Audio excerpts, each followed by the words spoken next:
Hello, good morning. কেমন আছো তোমরা সবাই? চলে এসেছি নতুন একটা ভ্লগ নিয়ে।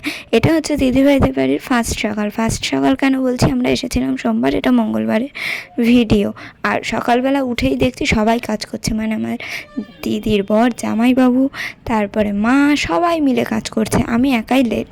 তো বাড়িতে তেমন কেউই নেই, যেহেতু বলেইছি ও শ্বশুর শাশুড়ি সবাই অযোধ্যা ঘুরতে গেছে। তো মা এখানে আমাকে দিতে এসেছিলো যাতে আমি ওর সাথে থাকতে পারি। জানোই তো এই সময় একা থাকাটা উচিত না। আর কাজবাজেরও একটা হেল্পিং হ্যান্ড তো লাগেই, যে একটু হেল্প করবে কাজে বাজে। সবসময় যে সব কাজ করতে পারে না এই অবস্থায়। তাই তো এদের এখানে এসে যেটা দেখলাম, সকাল সকাল বেশ ঝলমলে রোদ উঠেছে, বেশ ভালো লাগে। কিন্তু একটু বেলা বাড়লে এত গরম হয়ে যায়, সহ্য করার মতো না। তো যাই হোক, আমি সকাল সকাল উঠে কল টিপে ব্রাশ করে নিচ্ছি। মানে অনেক বছর পর কল টিপলাম, অনেক বছর পর বলবো না, মানে এখানে আসলেই কলটা টেপা হয়। নাহলে আমাদের ওদিকে তো এরকম কল কারোর বাড়িতেই এখন আর দেখা যায় না, মানে আমি দেখতে পাই না। আমাদের বাড়িতে তো নেই, মায়ের বাড়িতেও নেই। তো সেই কারণে কল টিপতে কিন্তু মাঝে মাঝে মজাই লাগে। আর মনে হয় এরকম কলের তলায় বসে অনেক ঘন্টা ধরে স্নান করলে ও কি মজাই না লাগবে গরমে। কিন্তু যাই হোক, কল টিপতে হাত ব্যথাও হয়ে যায়। তো আমি এখানে দাঁড়িয়ে দাঁড়িয়ে ওদের আম দেখছিলাম, যে গাছে আর কটা আম আছে।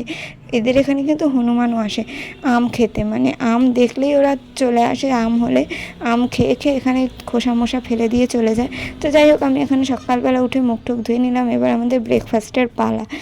তো আমি যাব, গিয়ে দেখবো কী কী রান্না হয়েছে। আর আমি কোথাও গেলে ব্লগ করব না সেটা হতে পারে, হ্যাঁ, হয়তো আমি প্রফেশনাল ব্লগারদের মতো অত সুন্দর করে করতে পারি না, কিন্তু চেষ্টা করি আমি আমার মতো কিছু করার। আর এখানে দেখতেই পাচ্ছ কত রকমের মেনু। সকালবেলা আলুর দম, কুমড়ো আলুর তরকারি, রুটি আর মিষ্টি।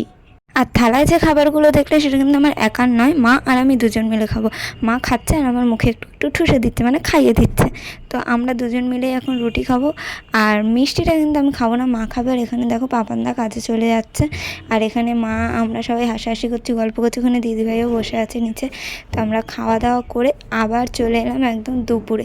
মানে তোমরা ভাবছো খাওয়া দাওয়া করলে সকালে দুপুর হয়ে গেলো কী করে? আরে মাঝে কিছুই তেমন হয়নি যে তোমাদের সাথে শেয়ার করব। তো ভাবলাম কিছু একদম শেয়ার না করলে হয়, তাই ভাবলাম ডিম ভাজছি। এই প্রথম মনে হয় আমি ওদের বাড়ি এসে সেরকমভাবে কোনো কাজকর্ম করছি, কারণ এখন তো করতেই হবে, যেহেতু আমি মাসি হতে চলেছি, এটা আমার দায়িত্ব।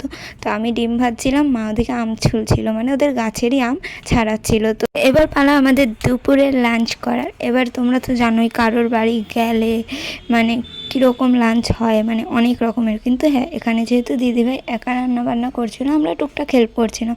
তো সেই কারণে আমরা বারবারই বলছিলাম এই অবস্থায় বেশি কিছু করতে হবে না। তাও কেউ কি শোনে? বাড়িতে লোকজন আসলে ভালো মন্দ তো রান্না হবে। যাই হোক, খাওয়া দাওয়া শেষ করে বসে পড়েছি আইসক্রিম নিয়ে। আইসক্রিমটা খেতে কিন্তু বেশ দারুণ ছিল। আর আমি নিজে নিজে যেহেতু নিয়েছি, আমি কেরামতি করে চায়ের কাপে করে আইসক্রিম খাচ্ছি। তোমরা কি কেউ আমার মতো চায়ের কাপে আইসক্রিম খাও? খাও না, আমি জানি, কেউই এরকম পাগল না। তো যাই হোক, তারপর সন্ধ্যেবেলার দিকে এলো দিদিভাইয়ের পাতানো মা। এবার তোমরা ভাবছো পাতানো মা আবার কি? মানে ওদের এখানকার নিয়ম যে বিয়ে করলে কাউকে না কাউকে মা ডাকতে হয়, মানে নিজের শাশুড়ি ছাড়া পাড়ার যে কোনো।